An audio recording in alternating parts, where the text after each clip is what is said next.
All right. Well, hello, everyone, and welcome to another episode of the TFTuesday Podcast. My name is Zil. It's good to have you all back here again today.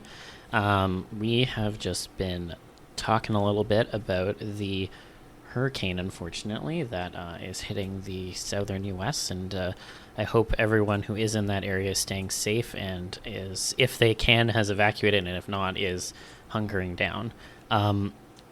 We don't have a guest this week, actually. I'm not really sure why we started recording, Libra. What? You're the guest now. What do you mean? You're the guest. I'm going to be interviewing you because I think you're the only one in this entire show who hasn't gotten a proper interview. I mean, you weren't even in the first episode, from what I understand. I mean, yeah, I guess the second episode was kind of supposed to be an interview of me, I guess. But I mean, your mileage may vary. You need something focused. You need something with a little bit of zest, a little bit of surprise, you know? But I don't have anything prepared. I don't even know what we're going to talk about. I do. Oh. Okay. This is... So you're putting me on the spot. All been orchestrated by my insane mind. Every single thing that has happened to you over the last 72 hours was all expertly planned by me. Why? To ask one simple question. Would you like to be on my show, fill your belly with diet soda, pontificate about these questions, and play Ratchet and Clank for the PS5? Yes, I'm down for all of these things, unlike Alan, so let's how I can go.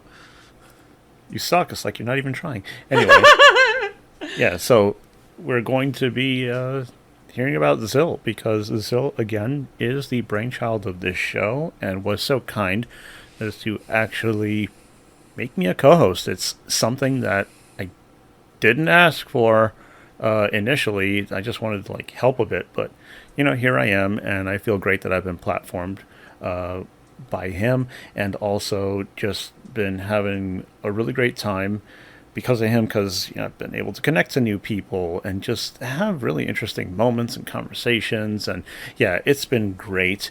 And I think that, at the end of an episode, whenever we get asked, whenever he asks, guests, if they got any questions, I like it when they do inquire, but I think it would be great to actually hear about, this person here who has been putting themselves just out there for this, and so much work, so much time, and yeah, a good deal of stress too, because none of this comes easily.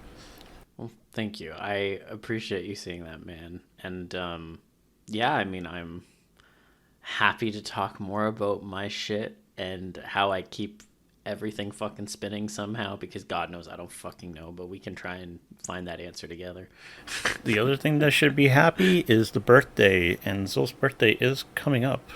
Oh, yeah, I guess it'll have the time passed. Of this recording. Yeah, it'll have passed when this goes up, but yes, you're right. And Libra's birthday will be the day after this episode goes out, so... Is it? I didn't pay attention to the timing. The second is on the Wednesday, so, yeah. Oh, beautiful. Christmas on Wednesday, birthday on a Wednesday. That's nice. It's Wednesday, my dudes. Thank you, universe. Thank you, calendar. Thank you, Jesus, for dying when you did, so this can happen.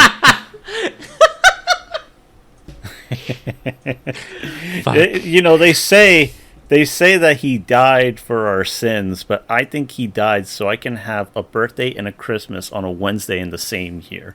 It's his birthday, right? I don't care. It's about being grateful for what he gave me. Okay. I'm having it. All right. Okay. But you know what we are grateful for? Our patrons. We love our patrons. They help keep this show going. Sorry, go ahead. No, it would be great. It would be great if we could get maybe a few more patrons, and little by little, just make this something that we can dedicate more of ourselves to. Because as it was said, I think it was ABCD, right? Didn't he say something like money is how these things happen? Yes, he did, and he's correct. Yeah. He's correct about many things. And I know that a lot of us don't like to pay for a lot of things, but that's why we appreciate any little bit that people are willing and able to give. We never want anybody to strap themselves at their own expense just to like, oh, help out the TF people. We'll think of other shit to do. Yeah.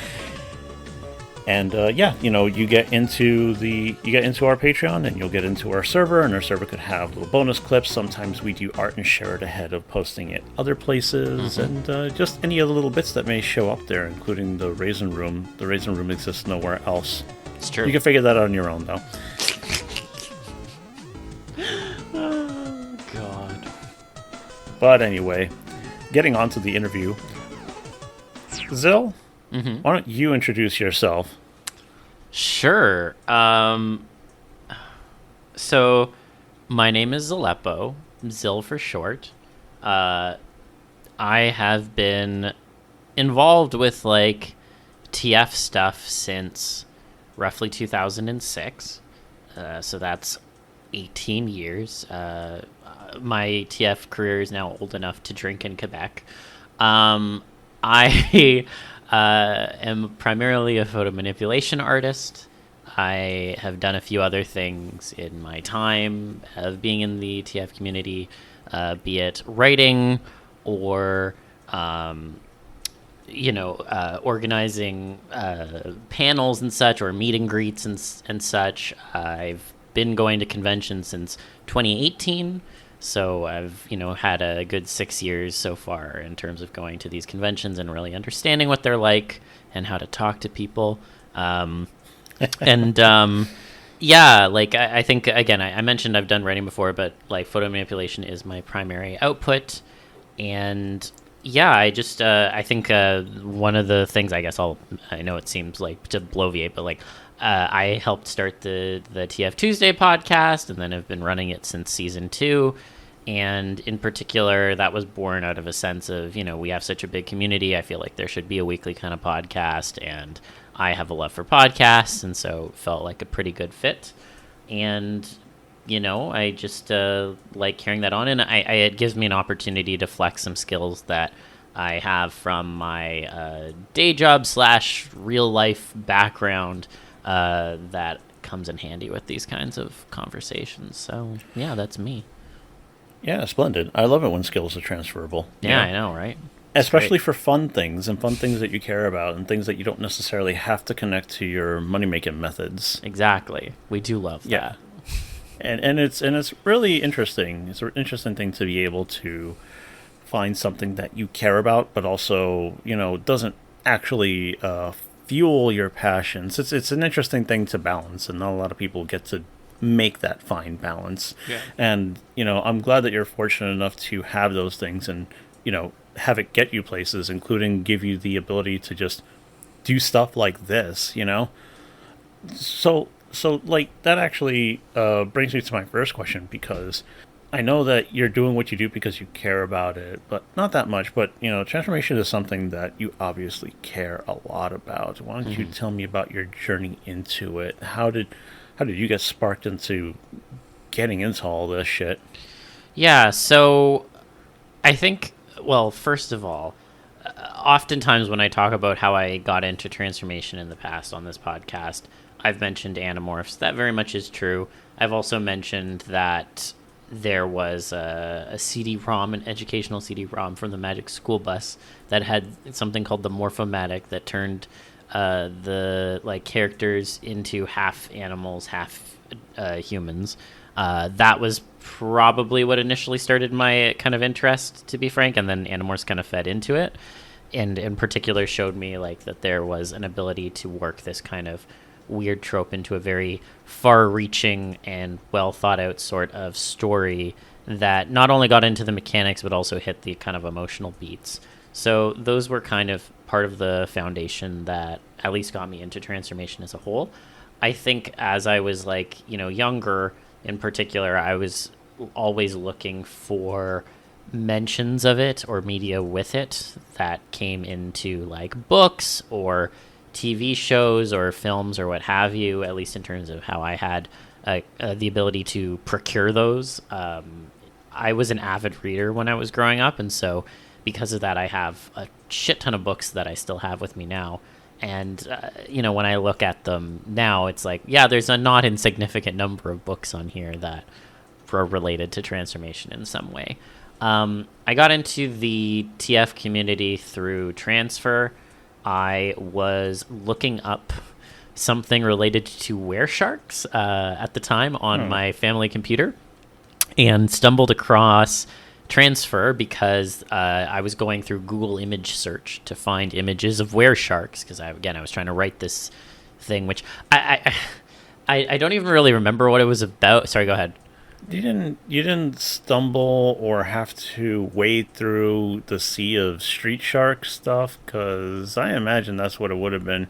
Maybe it's because you were on Canadian internet. I think it was because I was on Canadian internet, because I never saw street sharks growing up. It wasn't something that got shown up here, or maybe it just was not on the channels I was allowed to watch, because there were definitely some restrictions on that front in terms of what we were allowed to watch. It was like, you can watch TVO and Discovery Kids and sometimes Teletoon, but no YTV and no... what's the other one?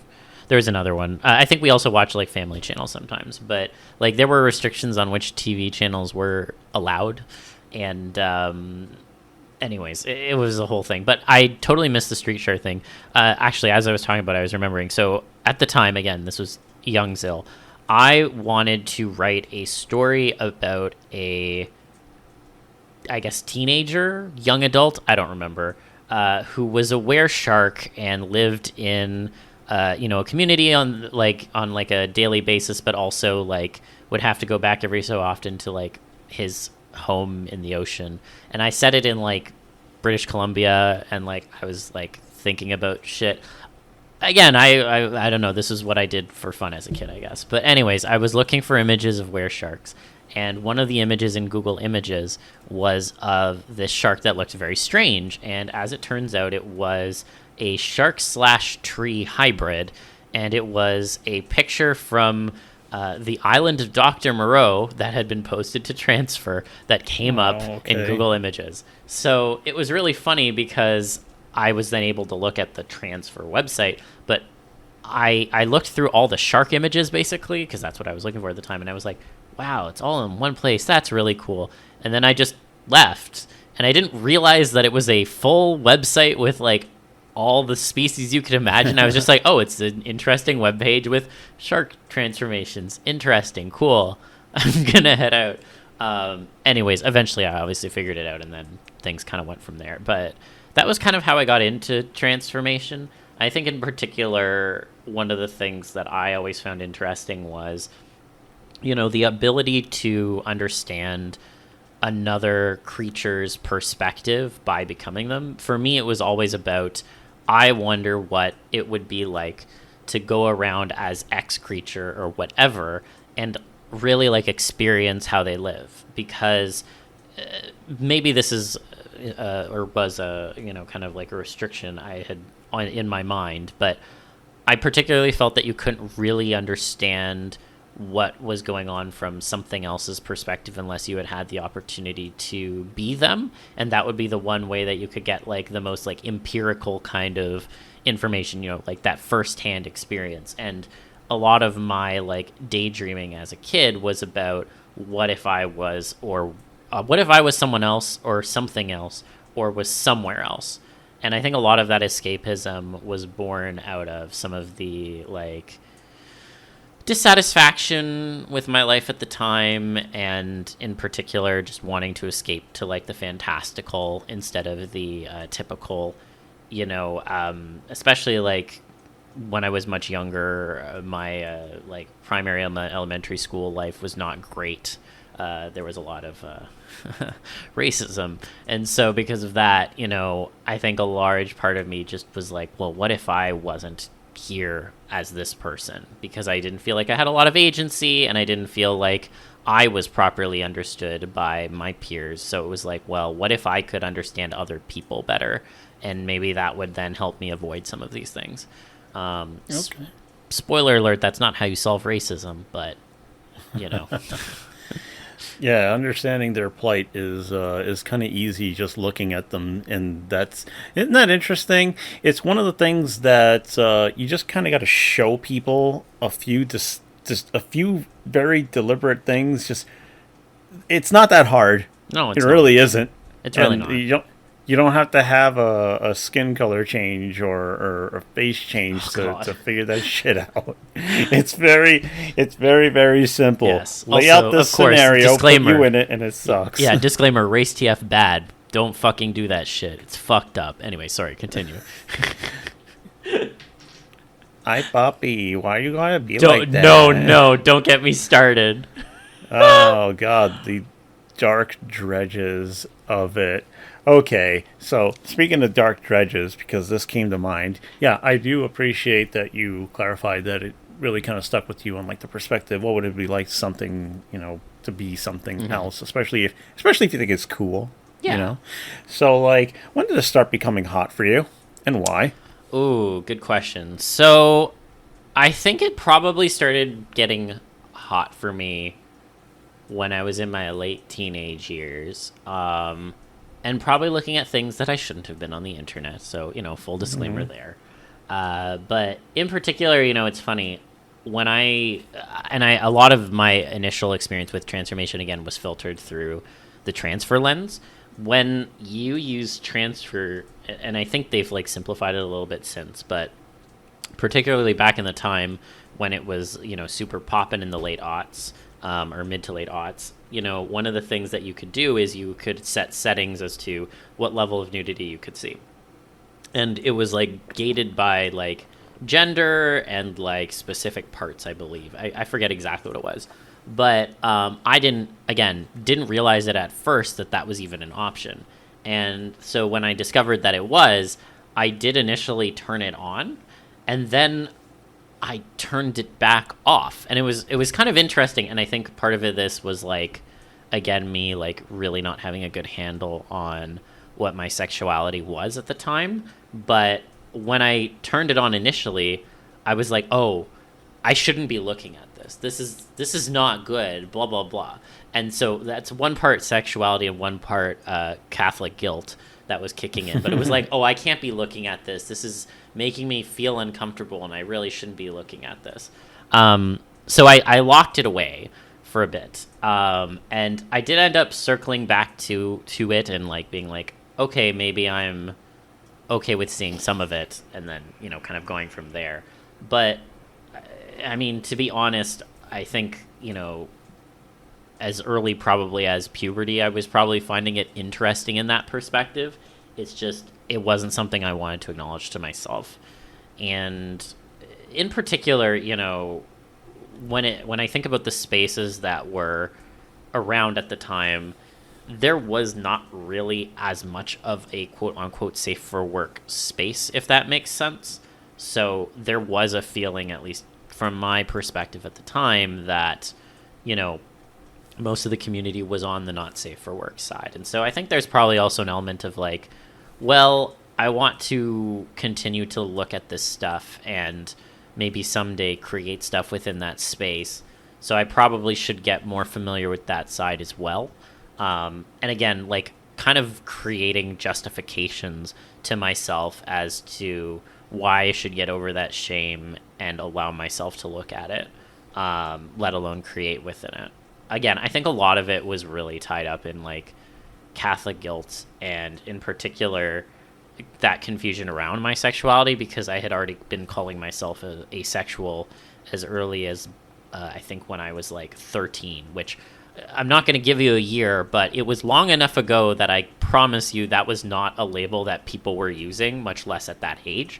So because of that, it was like, oh, but I'm pretty sure I'm this, so I really shouldn't be looking at that other stuff anyways, otherwise I wouldn't have that label. And a lot of shit. Yeah, you went through juggling a lot of stuff about yourself while you were looking at that, and you were feeling like it had like maybe some kind of effect on you. But no, that's not me. Yeah. So I don't know, a bit of denial, or well, the shame is really the thing. The shame created some denial.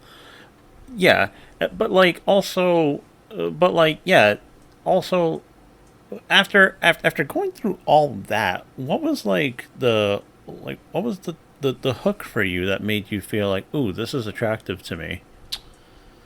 So I think the real hook came when I actually saw myself like photo manipulated for the first time. That had been something that I had gravitated towards even early on, because to me, and I've obviously evolved a lot since then, but at the time, to me, the truest form of, oh God, I wish that was me, is seeing a photo manipulation. Because that is a photo that has been taken of yourself, and someone has changed it to have transformation elements into it. Obviously, drawn art has very strong similarities. You can do the God, I wish that was me thing. But especially, again, at the time, I was like, well, the truest form of that is a picture of yourself, because what is more you than a picture? And like so being on film, even, that's like the ultimate thing. If somebody could have you in a film and you could see yourself going through that, exactly. And so I think, to me, the first time I saw myself like get quote unquote changed as part of a photo manipulation, that was kind of the moment where I was like, oh, this does something to me, and I'm really interested in it, and I want more. And I think it was like after that was when I started to also like create my own stuff. I started like dipping my toe into it. And I will say that the photo manipulation community back in the day was a lot more vibrant, and there was a lot more cross collaboration. It's really a shadow of what it is now. And I feel bad for people who are maybe interested in it as a medium trying to get into it now, because that community just doesn't exist anymore. Like, when I say there was a community, sucks. Yeah, when I say a community was built about that, I mean, like, one of the things that people would do is you'd be like, okay, I'm going to post some stock that I've taken with a proper camera, not a shitty quality camera, but, a handheld camera, because those were common back in the day. I'm going to take pictures of myself with an actual handheld camera and post it. And people would actually come and like take that and turn it into something, just apropos of nothing, because they probably didn't want to take a picture of themselves and were like, well, this is actually interesting stock with an interesting pose. Let me turn it into something. And there was not only like a frequency of like trades between people, but also trading of techniques, because again, a lot of photo manipulation was based on the technology of the time. I mean, we've talked with David Mattingly before about how Photoshop used to only have like one undo and one layer. Well, obviously it wasn't that restrictive when I was getting into it, but we were still really, there were restrictions based on the programs themselves. So like I started out learning the program GIMP, which had a lot of restrictions, but still had the leeway to do certain things. And eventually I did make it over to Photoshop CS5 Extended, which I then used for like, I don't know, like a decade, which is insane to me, but whatever. But like those programs had certain restrictions that, dictated what you could and couldn't do within the medium. And so, excuse me, I think that because of how the community was at the time, there was a lot of exchanging of tips. Like, people would make tutorials as to like, okay, this is how I make my stuff. And there'd be like multiple versions of that, of like, okay, this is how this photo manipulation artist does their stuff. This is how another one does it. This is how a third one does it. And, if you had a question as to like how someone made something, people would feel very comfortable sharing it, because there was a desire to see more of that kind of content. And, in particular, one of the things I really valued was like the mentorship that also existed, because you might see someone who would start posting photo manipulation stuff, and you'd be like, oh, this person actually, I think maybe has promise. Something sticks out about their stuff. And so you might like reach out to them and be like, hey, I saw you're doing this stuff. If you have any questions, let me know. I'm happy to give these pointers. I mean, frankly, I would not be at the level of the skill that I am now if not for the sort of tips and mentorship that I got at the time. And that just does not exist anymore. There's nothing like that anywhere. There was a, both TF World first and then TF Spot later in its earliest incarnations were versions of that. And those communities just don't exist anymore. Like, TF Spot is a garbage fire, and there are no archives of the TF world because it got shut down by the original host, or like the service that was hosting it. So, all of that stuff is gone forever, and I don't really think that there will ever be a return to that, especially because photo manipulation as a medium has just been constantly devalued and shat on over time. And now, obviously, with the advent of all this AI image generation bullshit, people would rather do AI image generation rather than photo manips. So, it really sucks. And I feel bad for people who didn't really get to experience that, because I don't think it will ever happen again. But at least in terms of my development, that was really when I was like, oh, this does something for me in a stronger way than I was willing to admit to myself. And I want to continue to kind of get that dopamine hit by making it myself too. So you were actually sparked by somebody else making something out of you. I would have thought that maybe it was you thinking about it yourself and just sort of, trying it out and then being like, oh yeah, that. But if it was somebody else's work, huh? It was, yeah. I mean, like, I definitely had the thought of, I want to make this myself because, even as here's a real deep cut. There used to be a program on like iPod Touch that would allow you to take an image and like another image and then do kind of the sort of rotoscope, like morphing between the two. And so what I would do, again, I've never talked about this before, actually. What I would do is I would take stock of myself, fully clothed, whatever, but stock of myself mimicking the pose of a TF picture I saw online that I liked. And then I would do that like morphing between the two so that I could get as close as possible to, oh, this is me, but also a TF image. And I used to do that a ton before I did any sort of like photo manipulation. And obviously I never shared it anywhere because I was like, clearly there's some like ethical lines here. But even at a younger age, I was like, I know that's not good. But I so desperately craved to do it. But one of the things that really held me back was my fine motor skills disability. It was really difficult for me to hold a pencil or a pen or what have you and create stuff physically. And my understanding of digital art at the time, because I didn't have a tablet, obviously, was that you would draw something physically, then scan it, and then do the line art for it. That was how I tried to do my first digital art at the time. And again, it was so time-consuming and difficult for me because of my dysgraphia that, to me, then, it was like, well, photo manipulation would be the great the great equalizer, because it's based on how well you can work with a computer and a mouse. And in my mind at the time, it was like, okay, this is something then that I can maybe do. I really want to do it, but I don't know if I'd be any good at it.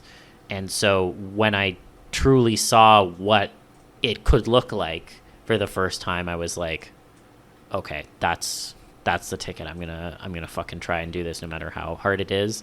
I want to keep seeing shit like that of me. Okay, that's really cool to know. And yeah, it is the first time I actually heard about it. See, this is why somebody like you deserves a proper interview, because I like knowing this kind of stuff. I like knowing a little tidbit that your first photo manipulation was inspired by somebody else's thing of you, because I would have just assumed that it was just, oh yeah, you did that. That was like your first time, because you're like, oh, I'm really interested, and be like, oh yeah, you sort of push yourself into that. And it's funny because after you talking about the way the photo manipulation community used to be, I was thinking how, I think in a really, I'll actually say wholesome way, it's a group of people really trying to tap into movie magic. Yeah. Because when you're trying to make photographs look like stuff in the movies that you really like, there's something to that. And I do think even more that it's really fucking tragic that people devalue the whole photo manipulation thing. Yeah. And it really is because the people who wanted to just share their stuff at whatever level, even if most people would just call it shit, they just like they put it out there and just like, oh, look at that, there's no value in that. I'm like, but it is a form of expression, and also, I mean, that's making a lot of movies too. They gotta take real shit and they gotta make it look like something else. And you could say that, oh, that's makeup, that's props, that's this, that's that. But when it's CGI, you're doing that. Yeah. And I think that people really need some perspective on it. And also just it's really sad because even having like a community of any kind of artists has been difficult for a long time. And to know that there was a bunch of people who wanted to get together and just talk to each other because they saw a thing and figured maybe they'd like share tips and in a genuine way. Yeah. In a genuine way, willing to actually interact with you and converse with you, and also not trying to get you to do something for them. Yeah. It's really cool how that existed, but yeah, just sad that it just faded into obscurity, or at least broke apart where like nobody knows where the fuck anybody is anymore. Yeah, and like to be clear, obviously it wasn't all like kumbaya and roses. There were definitely some more uncomfortable characters I ran into during my time there, but no doubt. Broadly speaking, it was very positive. And yeah, it really sucks that community was broken up and people were scattered to the wind, and most of them don't even make art anymore at all, or at least in any way that it's connected to their former handles. But as much as I wish that was still here, and I continue to wish that was something that still existed, I'm also just grateful that it existed at all, because I know for many other people, especially when they've tried to get into art spaces, and especially in relation to this medium, that is not the experience they've ever had. And so I'm very much thankful that was the kind of space, I guess, that was my introduction to transformation media online. If I had been introduced to it in a different way, in a more negative way, it's not likely that I would have pursued it to the extent that I have. And that would suck, because it's very much changed my life for the better. And I'm grateful to have had that sort of kind of pathway into this stuff. Yeah, and that's why I do stress that when you're leaving shitty comments on people's work, it matters. I don't like that people say, oh, that's just online shit. No, you're telling people things that you think and feel about their very real expression that they are transmitting over the internet, and that makes it real. There's no such thing as IRL shit, because unless you are actually pretending to be somebody else at all times, every interaction is a real interaction. Yeah. Like, fucking come on. But I am glad to know that ultimately it had like positive impact on you, and it drove you, and it gives you also a lot of perspective on like what could be missing in things like communities and stuff like that. Yeah. But I am going to shift the tone again, because there was something else that I was curious about, because you did express that somebody else photo manipulating you was what made you think, oh yeah, this works for me. So like, you got like all kinds of kinks and tropes and stuff that you really love, and any longtime listeners are really clear on that. But what was the first really big button for you, and how long was that the case until something else came along and replaced it? Oh, that's a really good question. Well, it wasn't Lombaxes, it wasn't pool toys, it wasn't a lot of different things that I think most people would associate with my tastes today. I think the first thing that I was actually really like heavily into was, again, like it was like specific species, and it wasn't so much like tropes as it was like I just really like these specific species and seeing myself getting transformed into them. And it was dragons, it was sharks, it was cheetahs, and it was dinosaurs. Those were like the four core things for me. And so there was a big focus, at least personally, as to seeing transformations of those. And actually, I'll throw in one more, not as high on the list, but still very much related to that, was donkeys. So like those five, I would say, were probably the main ones that I was really into. And I think also that was born of some of the things that I was seeing in like photo manipulations and versus some things I was seeing in art. So like donkeys was very much because there were a lot of donkey photo manips, in particular HMH 45 2002, I think is his like full handle. He's someone who has like done a shit ton of like donkey photo manips over the year, and so I worked with him a number of times, and so that was something that I was like, that's really interesting to me. You didn't see as much in the way of like dragons or sharks or cheetahs per se on like the photo manip side, but there was obviously a lot of really great art around that, and so that was something that I really sought out. The first picture that I ever commissioned from someone to draw for me was a cheetah transformation. It was actually done by Aegis, and it was when I joined his Patreon for the first time, which, believe it or not, was not even that long ago. That was in 2017, because I have the timestamp on the art. Early 2017, but still.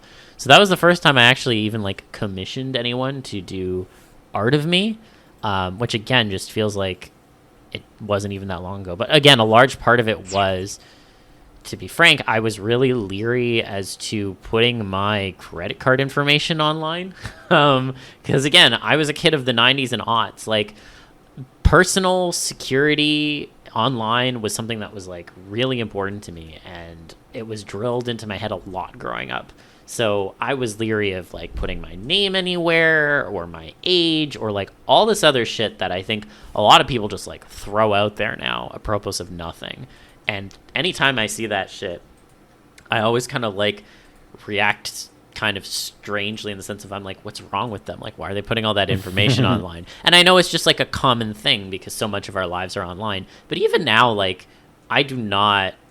there are things I will never share online, just, again, from like an internet safety perspective. And I know, like, I sound like I'm super open about stuff, and I am, but like there's certain things that I'm not, and I will not talk about online. And yeah, you know, there are obviously things that I know about people. Lots of people know about others that I keep saying it. We shouldn't know these things. Yeah, there's exactly. so many things that we shouldn't know. But I also feel you on the whole feeling skittish still about doing things like putting in like credit card information or certain kinds of like personal shit on the internet, whether it's to just like hold your info for convenience or anything like that. Exactly. It just never fucking goes away. Because for me, it's still credit cards. I know they're very useful. I know they're very, very useful, and you can be very responsible for them. And I'm like, no, either I have the money or I don't. Yeah. No, that's how it's going to work. And I get that. I mean, again, one of the reasons why I even signed up to Aegis as patron at the time and felt comfortable doing that sort of indirect commissioning was that I could sign up to a service that then would filter my PayPal through it. And at the time, I thought nobody could see my email. Now that I run a Patreon, I know that's not actually true. You can see someone's email when they sign up. But regardless, my idea at the time... Oh, actually, sorry. I had thought of this at the time. The email that my Patreon is set up to is not attached to my PayPal. That's what it was, I remember. So again, I was thinking about these things. I was like, okay, this is the email I'm going to sign up to Patreon for. The PayPal is going to funnel through it, but no one is actually going to see the email that is paying at the end, because that email was my name. And so, again, This was something I was leery of, in the sense of, you know, I was taking commissions already at the time, but again, I had a PayPal business account for that, so you couldn't see my name or anything. And I did not want people to be able to see my name. And so, you know, one of the often things people do is, obviously, when you commission someone, it's like, okay, what's your PayPal? And if your PayPal's your actual name, well, then, like, yeah, they're going to know your name. And when you do the transaction, they'll see your name too. So again, I was like, for a long time, I was like, I'm only going to do commission or like buy commissions through Patreon, because I'll get them as monthly rewards, and then I don't have to give my name. So... okay. All of this to say, I put a premium on that, and I want to acknowledge there's a little bit of like a incongruence of that versus like posting my ass online for photo manips. I recognize that, but to be frank, the difference in my mind is you can post a lot of shit about yourself, but unless someone actually knows you or actively goes looking for this content, they're never going to connect the two dots. If someone's able to connect the two dots, it's because they're into it as well. And then, you know, you need to have a conversation with them. But yeah, exactly. That's why I think it's kind of low risk. Is like, are you into that stuff? I'd be like, yeah, why do you know about it? Yeah, literally. And I don't care if you're like some fucking, even if you're like a fucking 4chaner, I'd be like, oh, I always hunt for like the furry trash or something. I'll be like, good to know. So what are you into? Yeah, exactly. Because I'm sure it'll look good on you no matter who you tell, right? Yeah. It's very like, it's very mutually assured destruction. If you are even in the position to be destroyed in the first place, which you're not. But, I would like the second part. How long did the particular species thing last until something else came along and was like, oh, this is new thing for me that, like, now I really want more of this, too? Yeah, that is also a great question. So I think I can actually kind of pinpoint when that started to change. I think the first signal that was changing was the first time I got a photo manip sequence done of me turning into a mannequin. It was at that point that I realized that my interest wasn't just in species, it was into like objects and just like other things in general. And that was the start of like my descent into madness, I guess, so to speak, in terms of just continually adding things that I would be interested in seeing myself become. But when I look back in particular on the trends in terms of what I was like interested in, I'm using my kind of patron commissions from Aegis as kind of a demarker of that a little bit, because I have the years attached to the pictures, which helps. And especially as I started to go into 2018, I can see that what I was starting to commission was very much veering away from those kinds of things.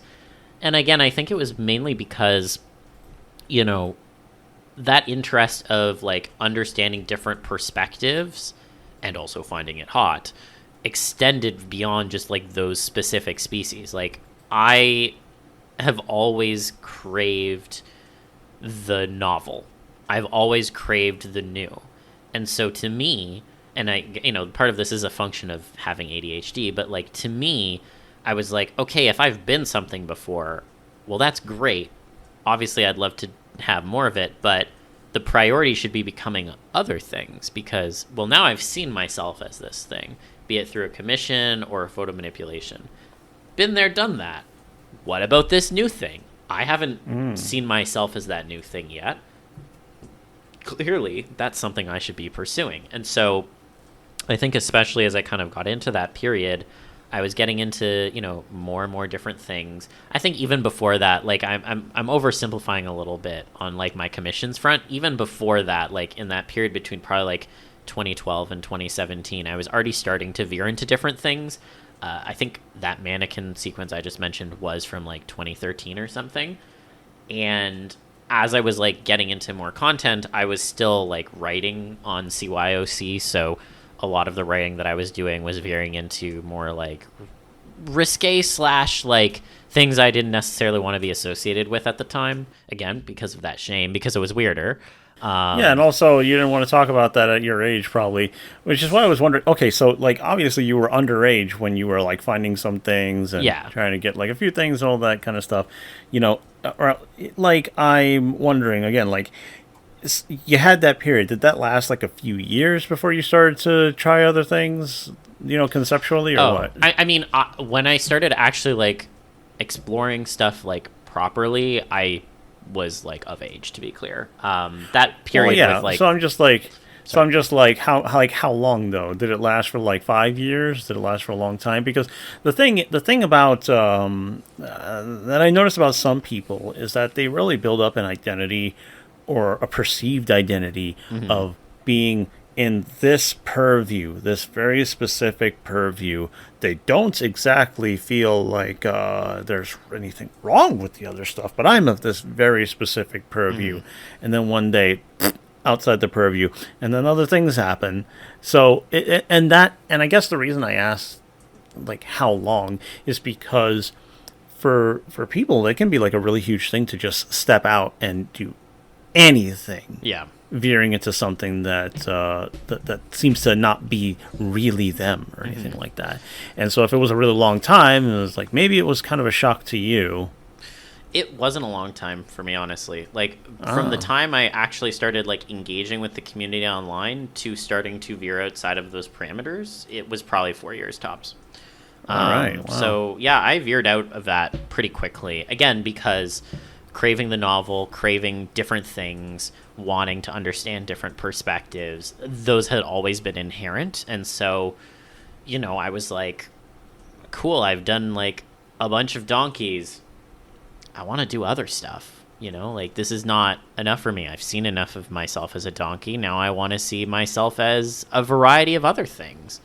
And so I think, you know, that really kind of informed my desire to go out of the parameters and do new shit. And that was what I really just wanted to do.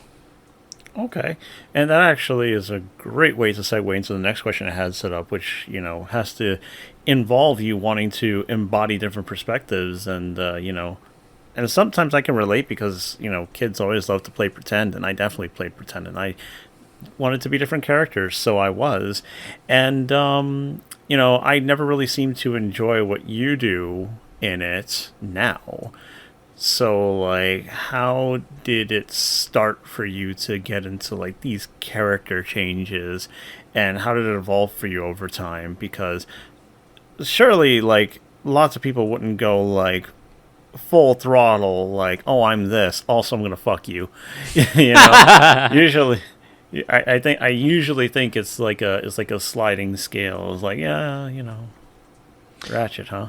Yeah. So just to clarify for my understanding, so the question is basically, when was it that I decided I was into character TF, or like when did I really start to look into it?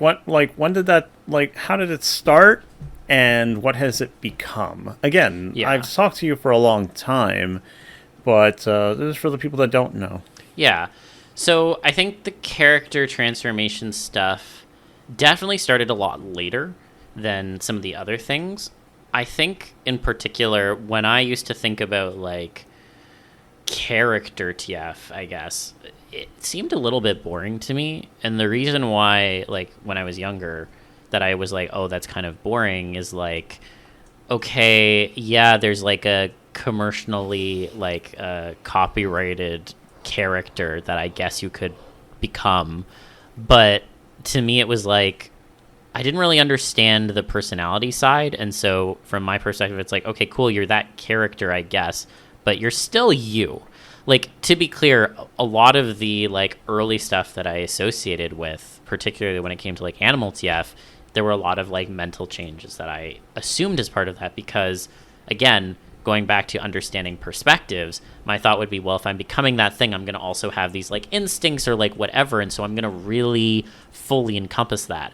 But if you're just becoming a character, well, a character doesn't have instincts. They might have their own personality, but in my mind, it wasn't a one-to-one thing. I'd be like, okay, so it's just me and that character's body. Like, okay, cool, I'd like to be in a video game, but, like, I think it started to, like, change a little bit after I settled on, like, my Lombax Sona. Because, again, like, then it just becomes a very easy, like, well, Ratchet's right there kind of thing. But even then, I think it really kind of took me a much longer time to actually get into it properly. And I think a lot of...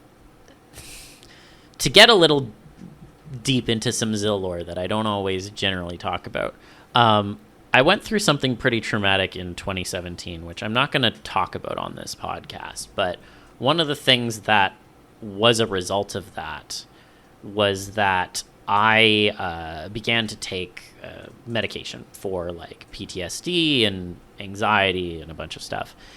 And when I started taking that, I very much underwent, in a sense, a personality change.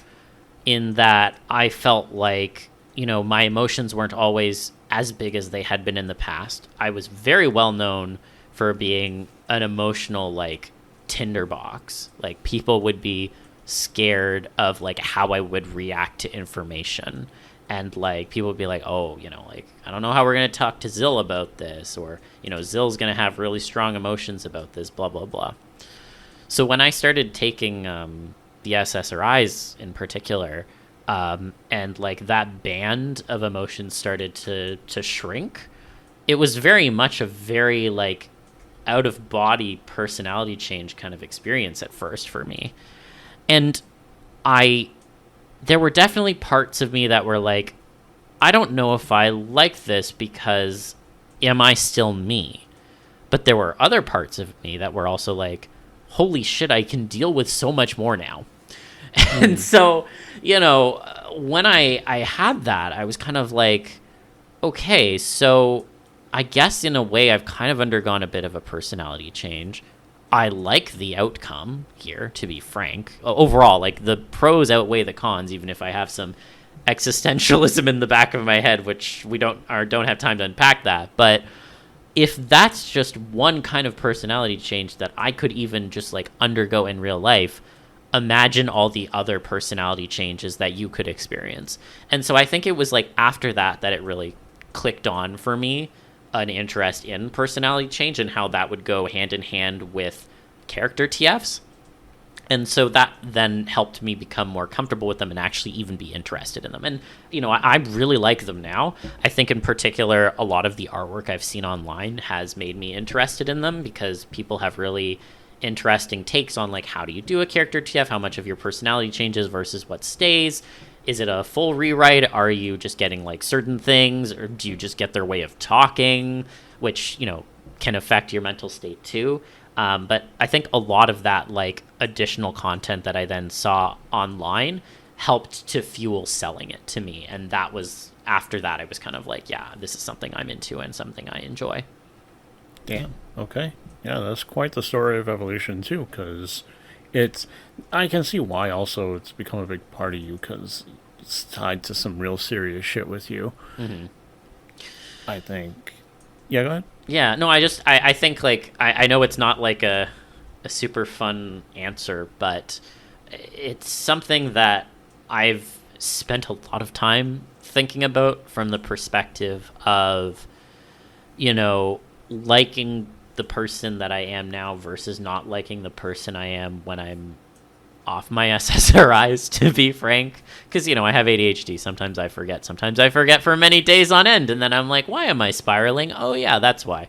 But, genuinely, I feel like I'm kind of a different person when that happens. And even though they're both me, there's definitely a personality I prefer. And so I think that, using character TF as a way to kind of like navigate that too is just something that then has been like inherent to me, to the fabric of me as I am now. And,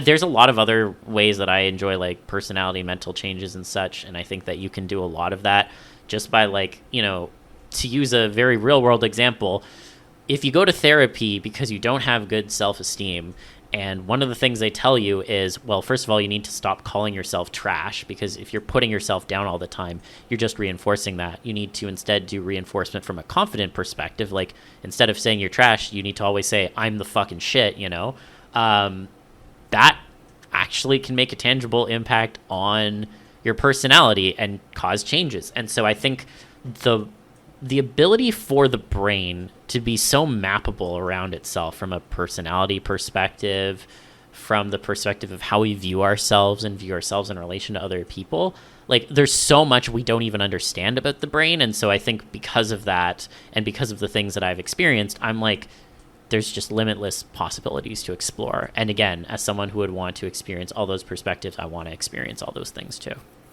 Okay, wow. I'm also getting I'm also starting to see the themes and like how things sort of tie together with you, especially with all that stuff.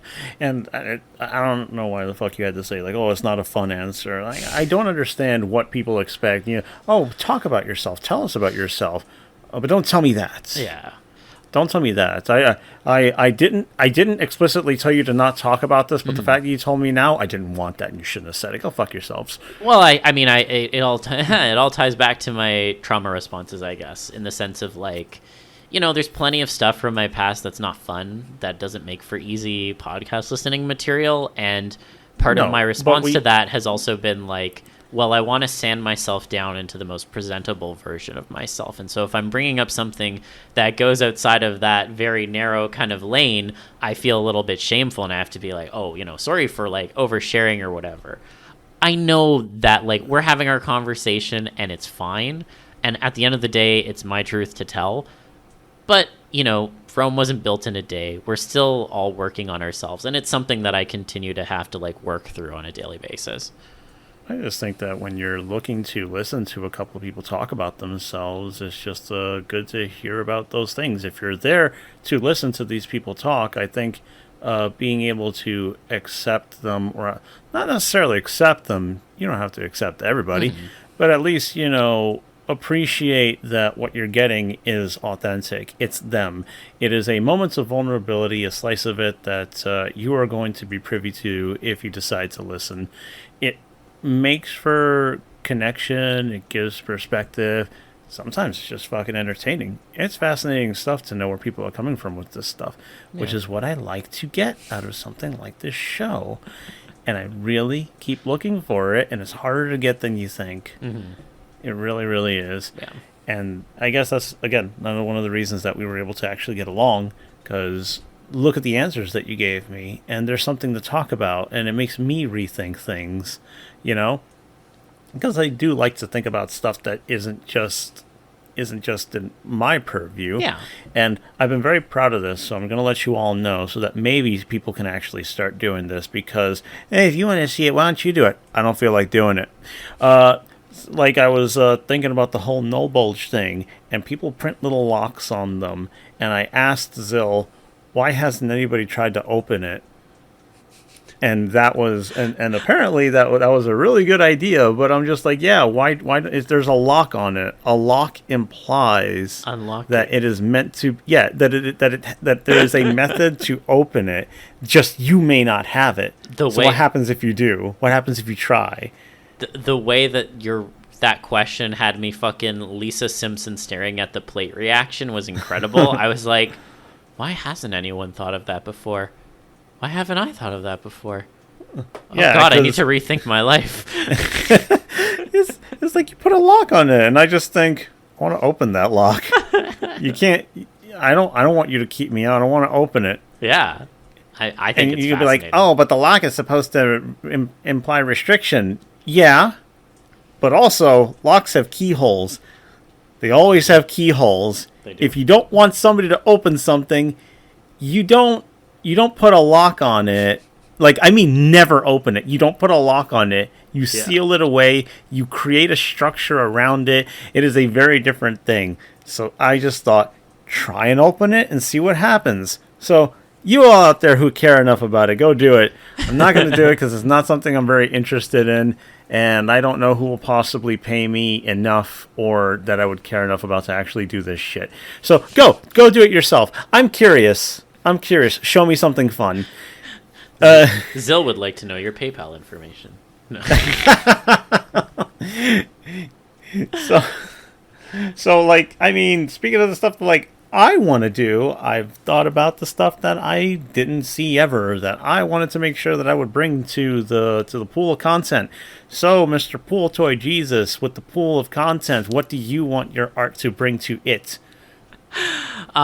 So, I mean, it's funny you say that because I am going to mention pool toys in this answer. One of the things that I really wanted to do from a photo manipulation perspective with my art was depict things that I found interesting, yes, but also specifically have a merging of style and topics and, I guess, adult nature that I didn't really see line up with any of the other photo manipulation artists that I really looked up to. There's various different kinds of photo manipulation techniques. Mine is more of like a painterly / like molding version. I've called it, like, using the body like clay before on this podcast, and that's very much how I see it. But like a combination of that and also like tackling sometimes things that were very off the beaten path that didn't necessarily have like a one-to-one analogy to like a human, like pool toys, and then also combining like an adult nature. I never saw all three quite line up with anyone else, and so that was kind of the niche that I guess I was striving to create within, for lack of a better term.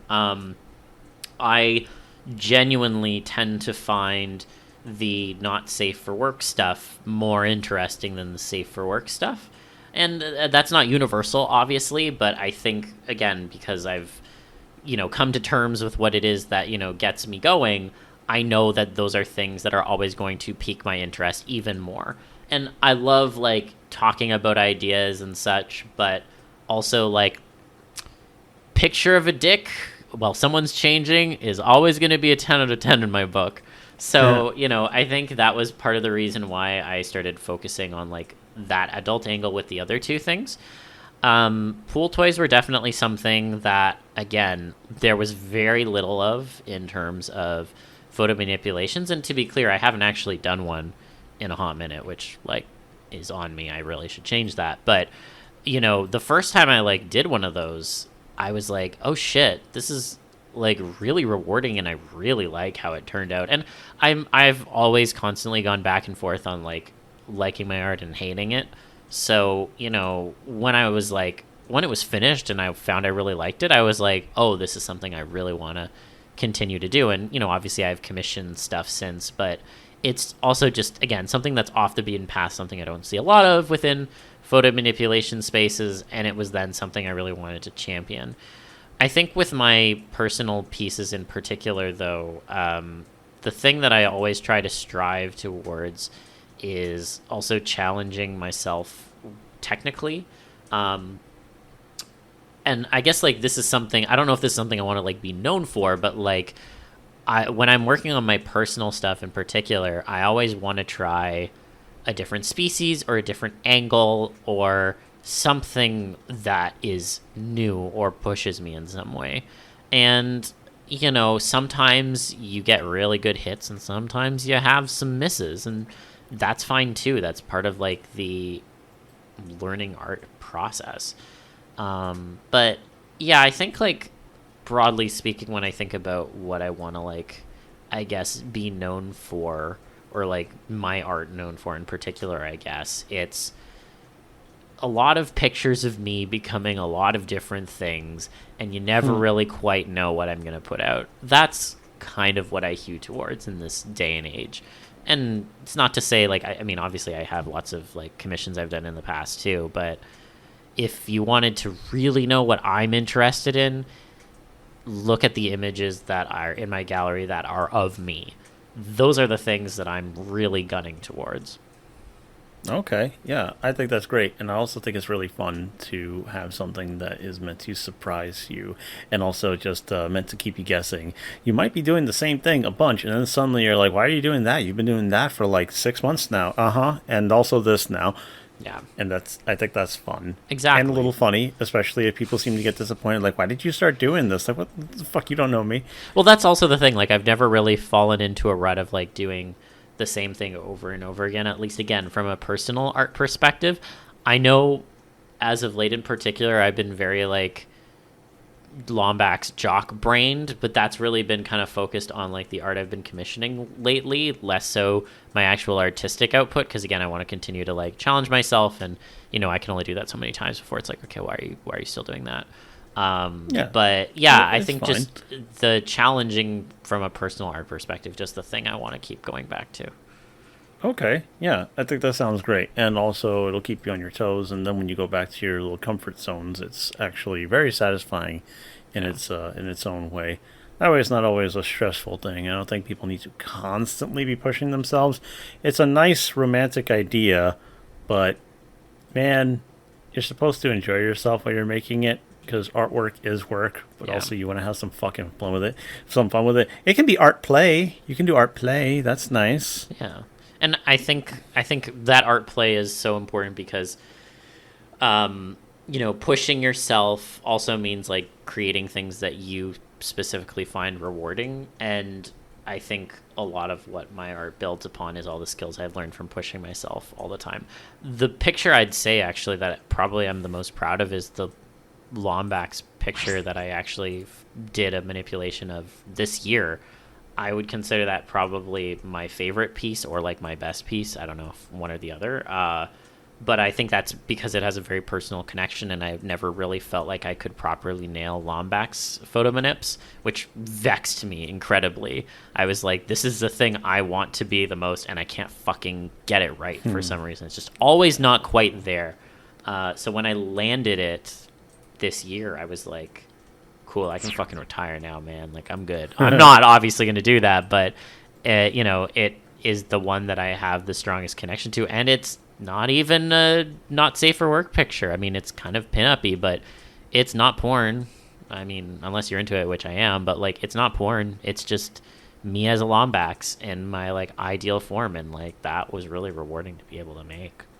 Yeah, absolutely understand that. It's that little nook of expression and indulgence, and it's just really you when you're not trying to do anything.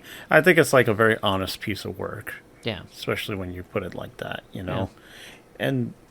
And all this stuff also is a great time and to ask you, are you a furry first or a TF fan first? Because I mean, you got your Sona and your ideal self and everything, and it's all based around all these perspective changes. But which one would you say you are first? I mean, I would have to say I'm a TF fan first before I'm a furry. Even with like all of like the stuff that I've built in from a furry perspective, and again, I do call myself a furry, but the TF interest will always come first. If the choice was, oh, you can like transform yourself into whatever whenever, or you can just be the one static furry thing, I'm going to pick the thing where I can be whatever whenever. Like, and I think that's like the core litmus test between the two.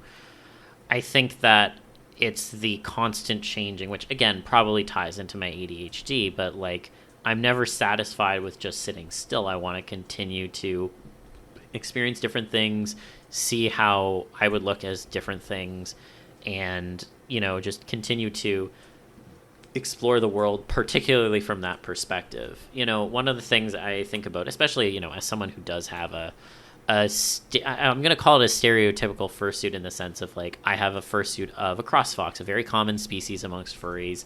I've gone to conventions wearing it.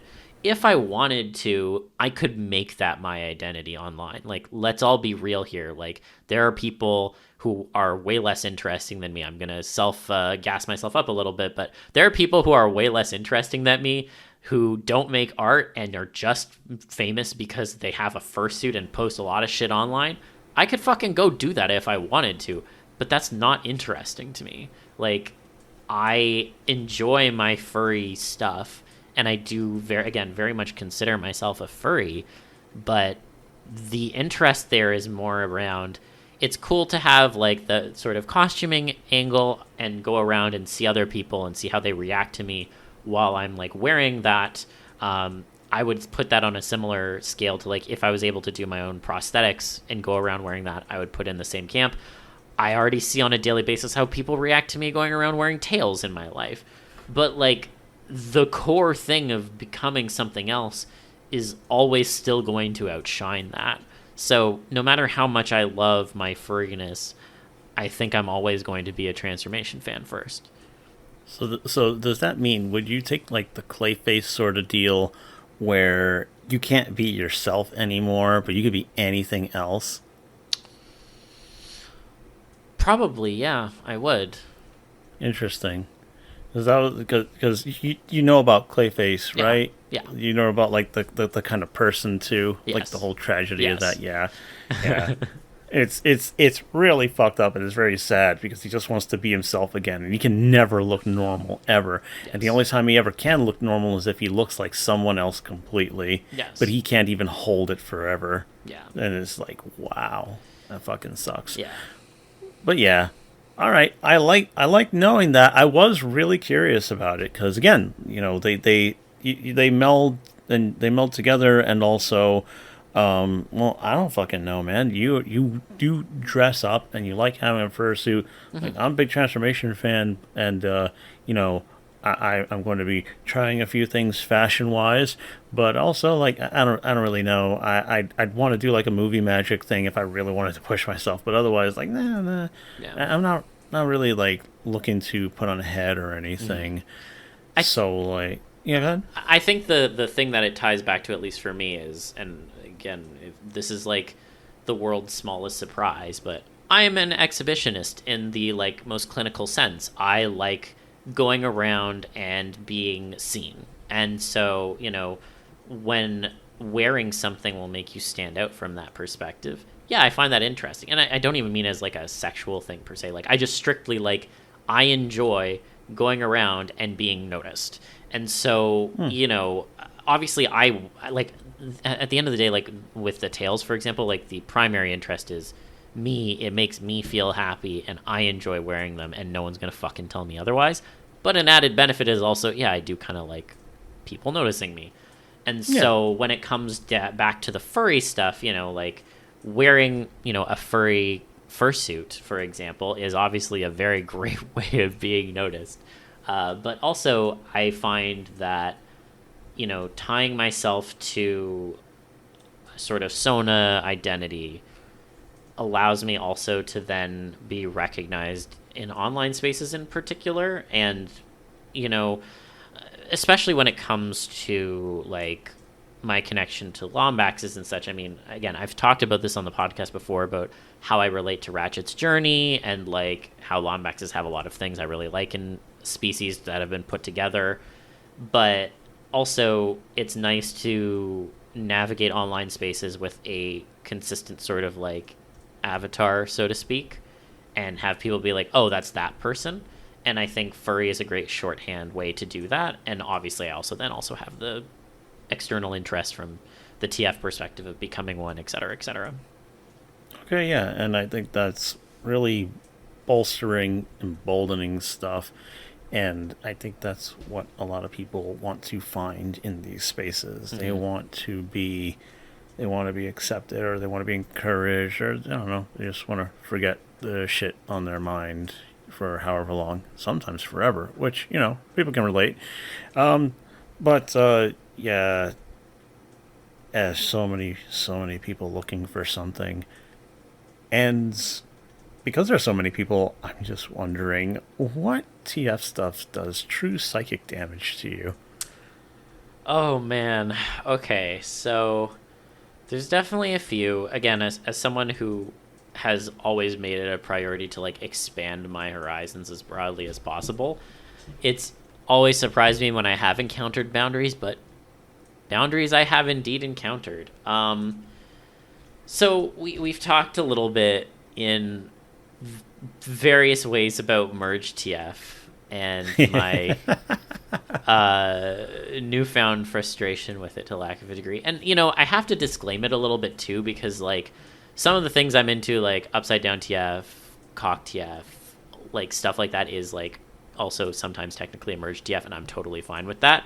So I guess when I say like merge TF, what I am thinking about is more along the lines of like two people are coming together and they're both going to have their own minds still to some degree, and they've been just mashed together in some way.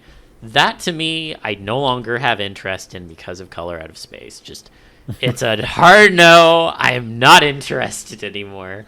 Because look, someone gets the raw deal and just becomes the face on someone's back. Or yeah, no bueno, not interested. Canceled, immediately canceled. So I'll mention that. I know I've talked about it before, so that doesn't come as a surprise. I have a bone to pick with geese TF. I fucking hate Canadian geese, and I fucking hate Canadian geese TF. That shit, if you wanted to fucking punish me, that would be another way you could fucking do it. You make me a fucking Canada goose, I'll fucking go drown myself, because fuck that shit. Oh, tee-hee, I have something for you here. Drink this bottle. Yeah, no, fuck that. Drink this bottle. Hold this crystal. No, fuck geese. I've had enough bad interactions with them in real life, and I just think they're menaces. So fuck Canadian geese, so that's a hard no. I have mostly a hard boundary on age changes, either progression or regression. I think the reason why it's always wigged me out, well, I guess there's two different reasons.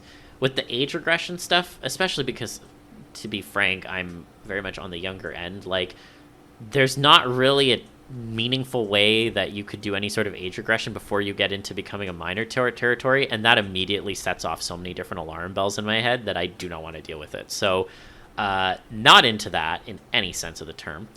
And then when it comes to age progression, I think the thing that really wakes me out about it is the kind of existential, oh my god, I am going to be alive for a lot less now. A lot less time. Like, I am actually just losing time because now I'm going to be 50 or something. Well, I just lost 20 years. Those are 20 years I will never get to experience because I have age progressed. That's not sexy to me. That's horrifying. So, I mean, I think there are some, like, small edge cases, at least on that front, where I could be interested in it, oftentimes tied with, like, oh, you got age progressed, but, like, it's also tied with, like, a longer lifespan. Then I could be like, okay, I can get behind that kind of thing. Or, like, small tweaks. Like, if you got, like, only a few years older, maybe, I could, again, maybe kind of see it. But those usually get tied into other changes that's the bigger takeaway, not this, like, more moderate, like, age change. Generally speaking, it's just not for me. Again, I can enjoy it from the perspective of it happening to other people, but not for me. That's not, again, it's that existentialism on the age thing. When you think about this stuff, do you automatically assume that that the mind changes in any sort of way? Because that is one thing that is kind of there with age regression at times, is you not only look like a kid, you start to think and act like a kid. Actually, which gets me thinking now, since apparently you have to wait until you gain object permanence and, like, other concepts. Like, I don't know, like, how much of that is physical and, like, actually like physically developmental or chemical, which is like, if you like, what would happen to a human's personality when you make them young enough? And, like, like, there's just, like questions, uncomfortable questions. Yeah, honestly, too. I've never thought about it too much on the regression side because, again, it was like, that was a wall to me. Not only was I not interested, it just got too close to things I felt were uncomfortable. So I've never really thought through that exercise too much, to be honest. On the age progression side, generally speaking, I usually see it as paired with, like, a personality change, which, again, I enjoy. And in certain edge cases, I could get behind it. But even then, still broadly speaking, like, for me as an external enjoyer now, I would not like that to happen, again, because of the existential questions. And so because of that, it's hard for me to even get behind it, even if there was a personality change. Because, again, I'm standing here, like, looking at the experience and being like, wow, I would lose 20 or 30 years off my life and I wouldn't even know it. That's extremely dark. You know, and this is coming from someone who wants to be an asshole. Like, that's the line for me, you know? Like, I don't know. It's just, there's something about it that just, it rubs me the wrong way. Maybe it's, I don't know what it is, to be honest. But trust me, I understand. Like, you're talking about the loss of time, which, is terrifying. Yeah. And the reason I think about, like, the mental changes is because, like, okay, you say, like, age progression. Now, that sounds like, that's fine. Like, oh, look, you're becoming, like, bigger, stronger, whatever, mature body, ha ha ha. That's an advantage for you. No, it's not. Not really. If you're stuck with, like, the mind and experiences of pretty much like a kid, what are you supposed to do with this? Yeah. Now that you appear a certain way, expectations are going to change. People around you are going to change how they treat you. And what kind of situations are you going to end up in simply because you don't know any better? And I think that's a really scary thing. Yeah. It's kind of it can be a fun thing to play with. Yes, edge cases, blah, blah, blah. Go fuck yourselves. I know what I'm talking about right now. Mm-hmm. You have what are essentially tiny young people piloting a bigger machine, and people are going to treat you like that big machine. And that is and okay, say people do kind of accept that you pretty much have, like, the mind of a much younger person. Oh boy, will people treat you badly anyway. Yes. It's a shitty deal. It's a shitty deal. And I think also, like, the way in which I was exposed to, like, age progression and regression was through CYOC, which is the worst possible way to be introduced to that kind of change, in my opinion, because all of the stories that were written about it were also very like, and this change was permanent. So it wasn't even like this could maybe be a fun thought experiment, and then, you get to go back and you learn something from it. No, it was always like, you've aged up 50 years and you're a big balding CEO type or something, and that's just what you're going to be now, and you also didn't get any mental changes. Go figure it out, I guess. It's like, no. I know it's kind of like a meme practically, but when you think about it, people very loosey-goosey with the whole, this is permanent thing, and I'm just like, damn, man, that's kind of fucked up, Yeah. It's like cleaning your gun with all the rounds in it and pointing it at people and being like, yeah, that's fine. it's such a thing to just casually be like, yeah, it's never gonna go away. You're stuck like that, and blah. I know nobody really means it. Sometimes you do. I bet some of you are out there. It's just the way it comes off, and I could get into the other stuff about like my fucking perspectives on the whole age, like, age forward, age back. What if it's a 76-year-old turning back into like a 23-year-old? Is that okay for you? Then shut the fuck up. We're not talking about that. Yeah. But what I will talk about in terms of how I'm feeling now, what are the greatest threats that face the transformation community today?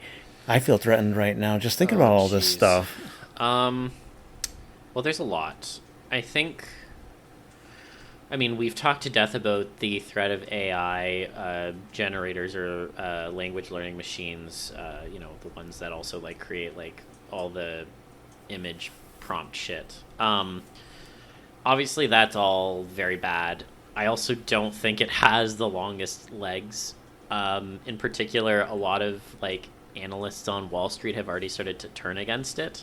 Like when That's investors, really funny, by the way. Yeah, like when investors like Goldman Sachs are like, AI is a losing investment, don't invest it, to like the public, that's already a sign that they're losing the plot. So I think that's a positive thing. It's a current threat. I feel more comfortable saying that it probably will stop being a real threat in the next like 5 to 10 years, so I feel better saying that. I honestly am being generous probably with that time frame, but regardless, it's a threat now. It sucks, especially as a photo manipulation artist. It fucking sucks, but I'm not fretting too much or losing too much sleep over it anymore. So that's definitely a threat. Another threat that I would say, and this is perhaps more of a controversial thing to say, but it's also why I feel a lot of importance tied to making this podcast. I genuinely think that one of the threats that faces the transformation community is the threat of groupthink. And when I say groupthink, I don't mean it in some like weird right-wing dog whistly way. What I mean to say is that oftentimes when we have these kinds of conversations about transformation online, a lot of it just kind of devolves into like, this is a thing I like, and I like it for this reason. And then a bunch of people will just ape that reason, not because they necessarily believe in it, but because they think it's the thing that is now socially popular to say. The pressure from peers, I find, to like parrot out like similar reasons or similar thoughts around like why you might like a type of transformation or why this type of transformation is the best one, blah blah blah. And again, I know this like ties on some like drone TF stuff, so I mean, like if you're into drone TF, sure, go off, I guess. But like, I find that it is a bit frustrating from a discourse perspective if everyone is always saying the same stuff all the time. And again, I'm not saying to encourage any sort of odious viewpoints, but what I am saying is that, in a world as varied in possibilities as transformation is, we should also have as many varied viewpoints.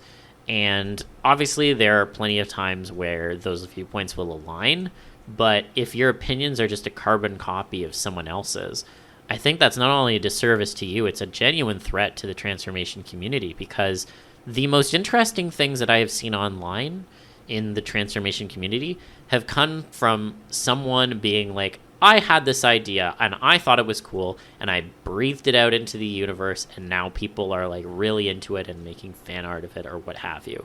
Hoop TF was something that came out of someone thought it was a cool idea. I don't even remember who, and started posting online, and all of a sudden was a fucking massive trend. The like animal HRT stuff that's been going around a lot, that is because one person started making a comic about their dragon HRT journey, and now I've seen like 50 billion permutations of that.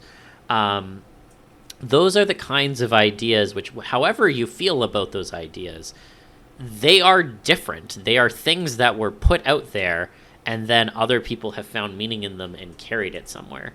And if those people hadn't felt like they could take that sort of creative chance and create that new thing, we wouldn't have them. And so my concern is more, if we are continually parroting the same thoughts and reasons as to why we're into transformation, you won't have those ideas spring forth from like the bosom of the transformation community online, for lack of a better analogy. Like, we need to have a vibrant space that also can have honest conversations about things if we want to continue to engender creativity.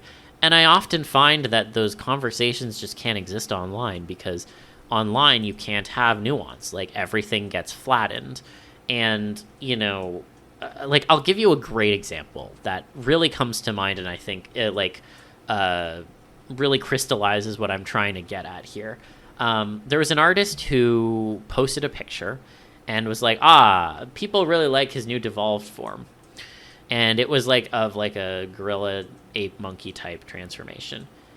And people were like, at least some of the people in responses were like, what do you mean devolved? Like, what do you mean by using that term? Because in my opinion, gorillas are actually an evolved form of us, and there's nothing devolved about them. And that shows a lack of caring about, you know, these animals. So fucking weird, man. And I guess I bring this up to say, like, again, cool, have the conversation. But the tone of it was very much like, you have said something that was incorrect. And again, I hate how much this sounds like a right-wing dog whistle. It's not that. What I'm trying to say is, when we have conversations about transformation stuff, and I approach this in like any sort of conversation, but specifically for transformation stuff, if you're being confronted with a different perspective, first of all, of course, evaluate if it's like something odious, like, you know, is it steeped in like racist tropes, or is it transphobic or whatever, then you can throw it to the side.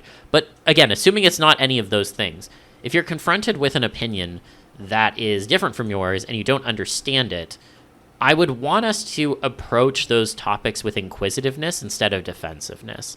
And I do genuinely worry that we're losing the ability to be inquisitive. Again, not just because of something related to transformation. This is all conversations online.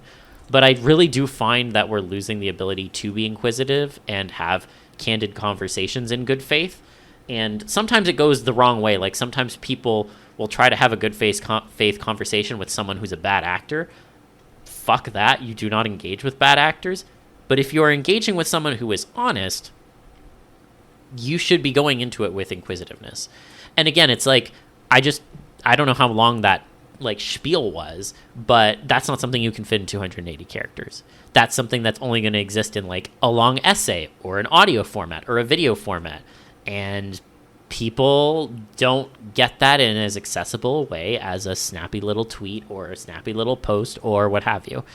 So genuinely, I think that, like, broadly speaking, the trends with the internet is a threat to the transformation community, and I am constantly worried about that. And then I guess I'll add on to that as well. I know I've been talking a lot, but I think the other thing I'll mention as a threat to the transformation community is the structure of the internet itself, because we have so many different platforms that get shuttered or like shunt us around and weren't really ever built for us. You know, and so we're always having to like make new things. And even when we have a pillar like Fur Affinity that we think is going to be there forever, all of a sudden the cracks in the foundation are shown overnight and everyone's like, fuck, what's going to happen? So, you know, I do fret over that a lot, because I think about the potential for the TF community to get fractured and scattered all over again. I mean, I saw it happen with like kind of that photo manipulation community stuff. and it never has come back. And so I see the strength and the size of the community right now. And I'm not saying that could just fracture and go away, but it could definitely fracture and get much weaker. And that's what, like, if you had to ask me what is going to keep me up at 3 a.m., it would be that. So I don't know. I think that's like broadly the three like biggest threats to the transformation community that I would share, but I know that was a lot. I'm curious to hear what you think. I agree. There is a kind of incuriousness that happens, at least in my experiences, because with being a part of a community, especially if you do also consider yourself a furry, I think that something people value is trying to maintain an identity, and maintaining an identity means being a very particular way very consistently. And trying to be consistent will get people to suddenly, I don't know, just turn shit off. I said I'm this kind of person, so I don't do that. All right, but we are talking about this thing. No, I will not even entertain that. I know you don't really care for it much, but it's like Pillow Talking by Lil Dicky, where for those of you who don't know, it's an entire rap based on what was supposed to be a one night stand or something like that, and they just finished having sex, and they end up staying up talking about a bunch of things, and he brings up the conversation about, like, if aliens attack the Earth, do you think that our military would be able to give them a run for their money? And her response to that is she doesn't entertain that kind of thinking because it can't possibly be true because God made us. And that spawns like a whole other thing. Can't believe that's the example you went with. But if you want to talk about incuriousness, that's what it is. It was the hard line, like, hey, I know that you feel this way, but what about all these other possibilities? What about with the things that we do know that make it so this couldn't possibly be the only answer? Let's say yours is, but also what if this? Have you considered that? And the answer is just no. Nuh-uh. Like, oh shit, man, you really bought into your own thing. Like, you actually know better. And you don't. Nobody does. Nobody really does. Like, come on. And I feel that way with something as nebulous as transformation, because holy shit, man, you can get all kinds of really wild fucking opinions, from like everything is transformation to the only this is good enough to be considered a certain way, which is fucking wild.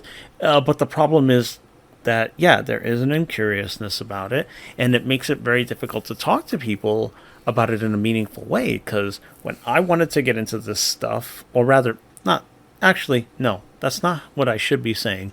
When I was into this stuff and I wanted to connect with other people about it, it was very difficult to get into conversations that actually felt like we were exchanging ideas. Right.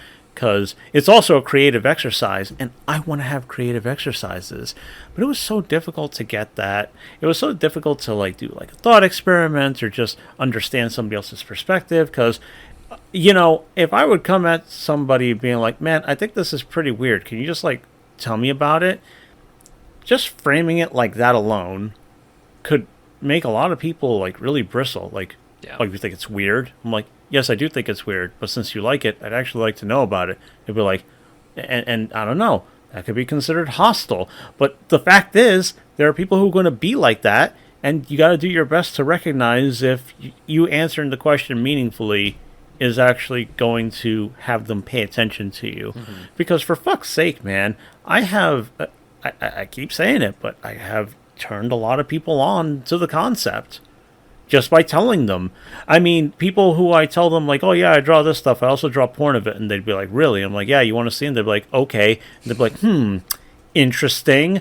But then what happens? They're like, so I tried drawing my own stuff. I'm like, I I see you are trying something. I see you find it interesting. Isn't it fascinating, actually? You don't have to be turned on by it. You could just think it's a really cool thing. It's a really, really cool effect. Movie magic, just like I said at the beginning of the show. And that is something that I really just agree with. I feel like for all the connection that people want, the incuriousness is what bothers me so much, because I want to know about what a lot of people are thinking and what they want. Yeah. And they can fight me on things if they want. That's fine. Not everything has to even be civil. But like just be fucking honest. If you want connection, open up. You have to do it. Yeah. What if something bad happens? Yeah, what if? Sorry, man. You either stay alone or you take some chances and you keep trying. That's what it is. That's definitely something that I think is a big threat in the space. Mm-hmm. It's why I found it really weird that if I say something like, I think this kind of veers into zoophilia because this feral stuff is presented and blah blah blah, and suddenly people are like, oh no, that's a slippery slope. Don't you fucking slippery slope me, you asshole. Have you seen what I paint? I'm very self-aware about that shit. And I know exactly how I want to talk about it. Don't you fucking slippery slope me. Mm-hmm. Get some thoughts, some meaningful thoughts wrapped around your fucking head. You know? This also ties into some tone policing concerns that, frankly, I do find crop up a lot again not only when we have these kinds of conversations, but particularly when, conversations can get heated about certain topics because there's a lot of passion about it. I don't know, man. I think a lot of people just feel a certain way about people having, strong opinions sometimes. And it's not what you said, it's how you said it. Yeah. Oh, man, I'm so sorry. I didn't think about how my tone would affect you. I am so sorry that you were not able to possibly come over to my side and consider what could possibly make another human being feel and act this way.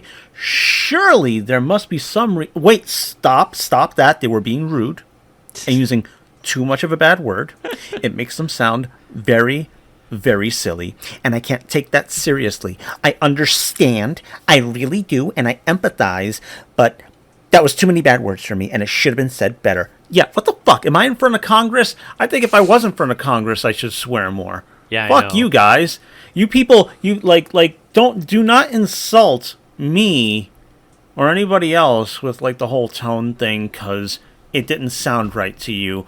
Why don't you grow the fuck up and realize that this is called adult language for a reason, okay?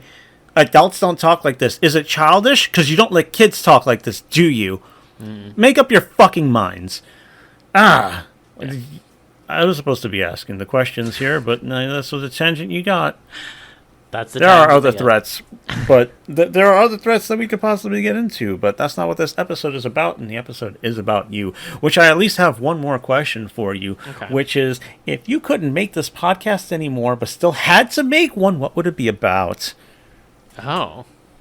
So a different podcast that didn't have anything to do with transformation. Yep. Oh. Okay, this will make sense to you. I think this won't make sense to a lot of people listening, so I'll have to elaborate. I think I would probably make a politics podcast. Okay. Not from a specific country like from a world perspective, I guess.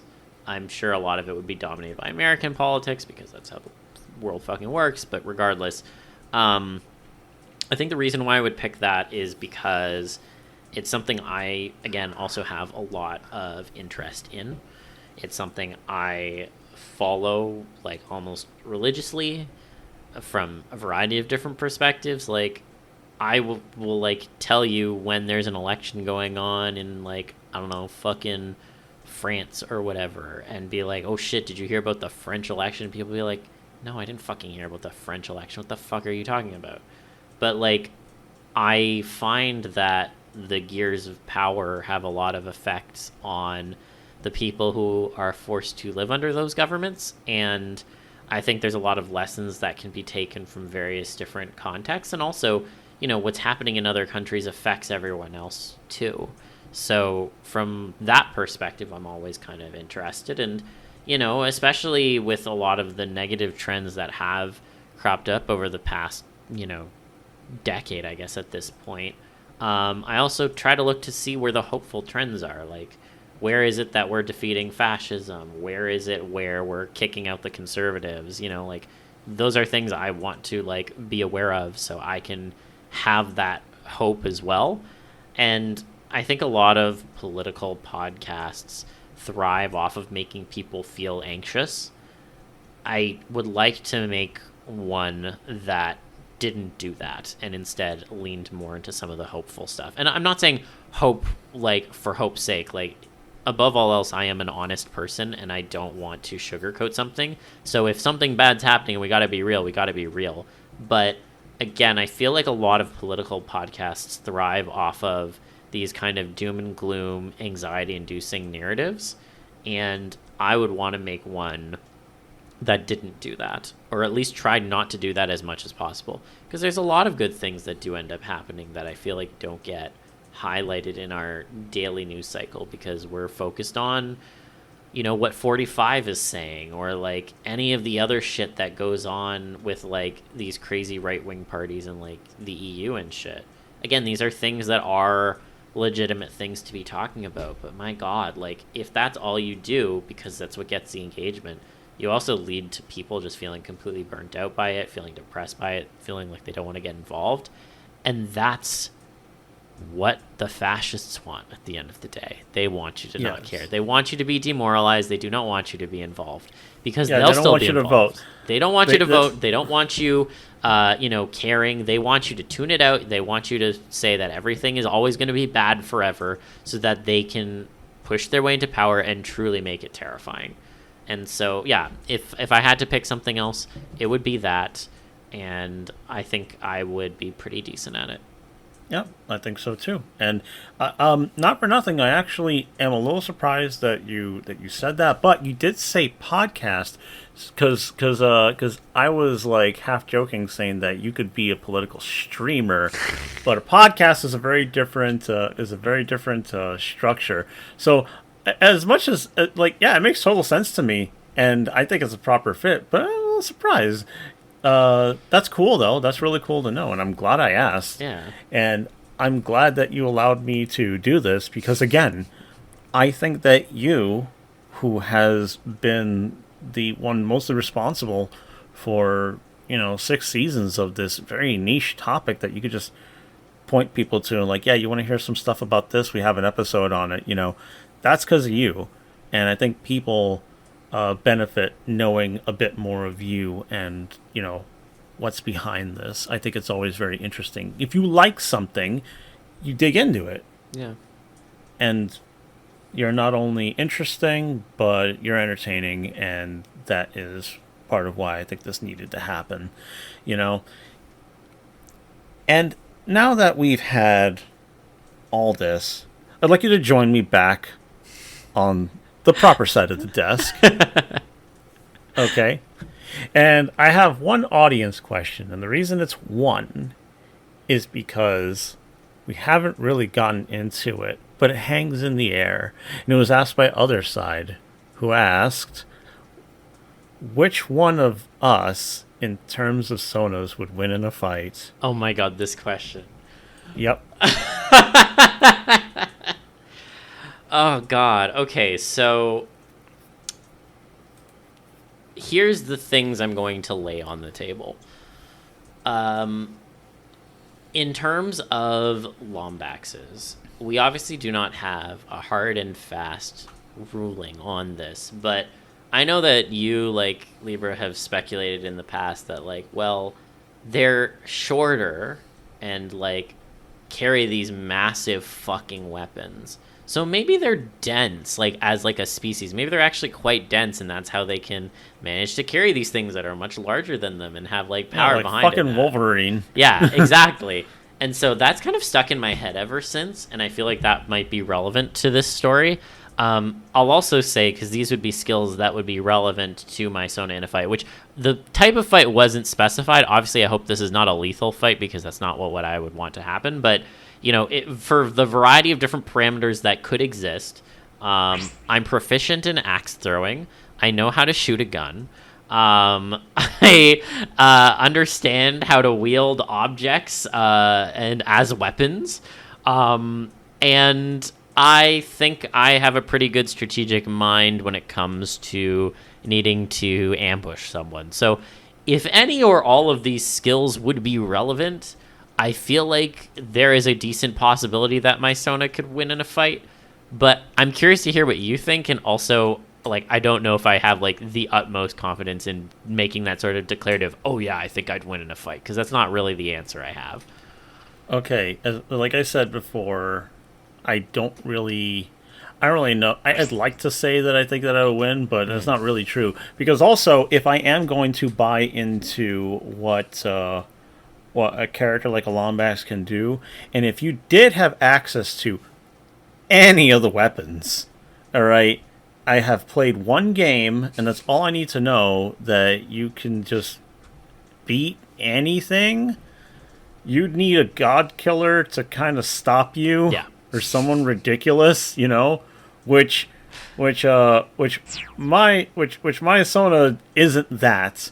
My Sona is a very grounded sort of thing. It's crazy, yeah, on paper. This thing is this weird combination of animals, and maybe it could have poison, but it also has this form, and it's probably pretty strong, and it's very agile, and it's very fast, and it's me, so yeah. I'm not tied down to lose instinct, become animal, and can be you can lure me with with raw meat or some shit, Yeah. So it would have to be what could I possibly get away with? I don't really know the extent of any of those things, You're like a hardened adventurer. Do you have your arsenal? If you don't have your arsenal, what could you do? You have a wrench that you could thwack with anything, but you're not invincible either. Oh yeah. And it's kind of what would happen? It's oh, teeth at the throat or something like that. Is that it? Could I get in that way? Would the amount of reach matter? Stuff like that. And that's the kind of stuff to fucking experiment in my head about. And so I guess it really would come down to, if you have even a few of those weapons from that universe, yeah, I don't really stand a chance. There's really nothing I can do. But like Guts, I think if you underestimate me, you're going to regret ever doing 100%. And that's another reason I kind of don't really go for the for super powerful magic things. I think it's a lot more fun to be underestimated and suddenly be wait a minute, how? But how? Because you bleed, motherfucker. That's why. Yeah. I think also, I agree, for the record, and I think, anyone who underestimates you at their peril, Sona or otherwise. But I also agree, I think, this sort of, fight question is more interesting if it's not related to, magic or, some other shit. It's just, hand-to-hand combat in a parking lot, that's gonna be way more interesting than or a volcano, apparently, which is where you had one of your fights. I put that in just to reference that my Sona does actually have a history of being proficient in hand-to-hand combat, so maybe that would be helpful. I mean, at least in the Star Trek universe, I was good at kicking ass, so well, I don't know how much that would transfer over, but I'd like to think some of it would. But yeah, unless I decide to be Knuckles or somebody trained by Knuckles, and then actually that would be the one thing that would make me feel oh yeah, I can win. Yeah, because those characters are fucking stupid. Yeah, I mean, look, They're if so you were stupid. Knuckles, then I would have to be Shadow, because that would be the only way I could have a fucking chance of winning. Because otherwise, I'd be like, yeah, I'm not gonna win against Knuckles. Are you fucking kidding? OP as shit, like, bro. And people are going to be like, Knuckles? And I'll be like, yes, always remember that Knuckles punched the actual god out of Sonic. No other character has managed to do that. Actually, no, Robotnik got to do it at the beginning of Sonic Unleashed, but that needed a lot of setup. Knuckles surprised Sonic, and it was like, oops, you're mortal now. And I'm also running away with all your shit, and you ain't going to catch me that easily. Yeah. And then after that, it was, and then there was the little callback in Frontiers that made me smile. And like, Knuckles is completely incorporeal and he can't do anything, but he motions a punch towards Sonic's chest in like super form, and Sonic flinches, and I'm like, that's right. Yeah. You remember that. You always remember that. But yeah, I mean, that's the answer. It's kind of unsatisfying. I am leaning, to be humble, that I think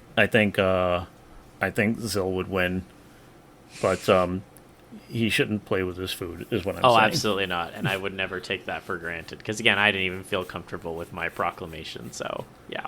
Well, I can feel like there is a mutual respect for each other, and I think there would be a lot of staring and circling before somebody does something. Yes. Oh, God. Very dramatic. Extremely dramatic. I love the drama. We do love the drama here, so. Read Berserk for drama. Oh, man. All right, man. Yeah, I had a great time talking to you about these things. I really appreciate you being candid and forward about it. And I hope that everybody else here has enjoyed this interview, because, yes, I know, like, joke around about it, but I really did want to talk to him about him in this kind of setting, because this is a very interesting person who has done an actual lot and continues to do a lot for what is supposed to be TF community. I don't see a lot of people doing these things. Never mind successfully, consistently, and improving on it, and even expanding on it. Like, all these things, this is somebody who's actually really important. I think that people need to give due credits. And yeah, I think this was a decent way to do it. If you have any questions about, like, who the fuck this Zilepo guy is, and like, oh, why does everybody know him? Well, you can listen to this episode and you can have an idea about the person behind it. In fact, like, this didn't really get brought up in the beginning, because, I was doing like the other interview sort of thing, whatever, jokes. But yeah, Zil is responsible for making like in-person meet and greets year after year, sometimes multiple panels, and now also doing those panels while also doing this, and and juggling all these things. And then does like to support artists by paying them and actually being mindful of like their needs and everything. That is like some true blue support, and it's a lot of it coming out of one human being who really loves this shit and finds a lot of value in it, and sees that others find it, similar amounts of value. I think that everybody should be able to know who this is, especially if this is going to be like a bit of an archive. Who knows how long this stuff will be available, but I think it would have been a shame if we never got a proper look. So that being said, you keep the open mind, and you be open to change, and make sure that you are not alone in this abyssal darkness, and we will see you next week.